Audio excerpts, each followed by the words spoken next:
So, you finished your makeup with eyeliner, and seems like what else would you need? But I want you to look closer at my eyes and check what you see.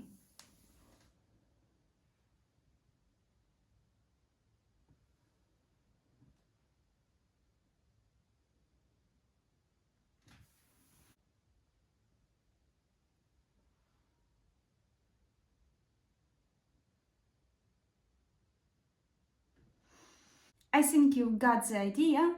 This is a number one mistake of all girls who start their eyeliner journey or who already know how to draw ideal arrows, but they still miss this step.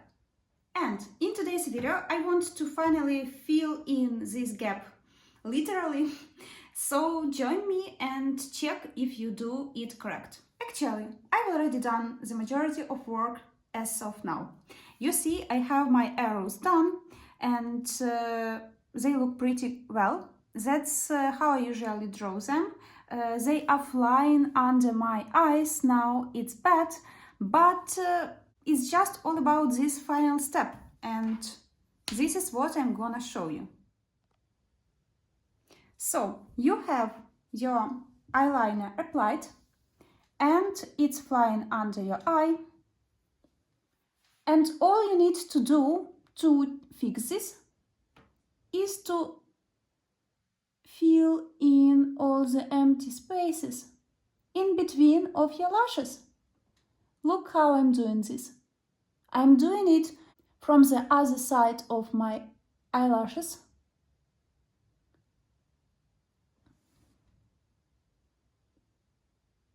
Where I cannot reach from the above, because I tried to and my eyeliner just cannot reach there well.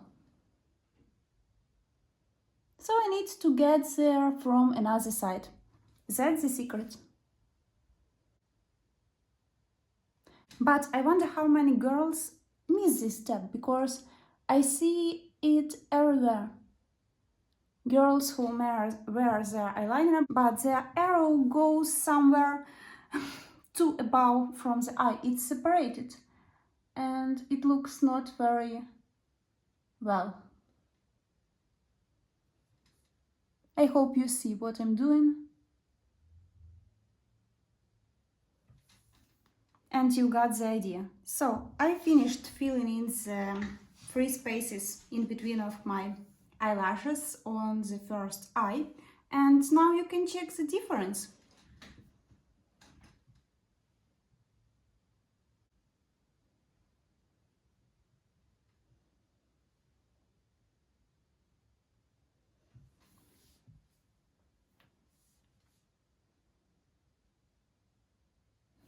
So now both of my eyes are correct. No gaps, no free white spaces in between. And I hope this video helps you. Have a good day. Bye bye.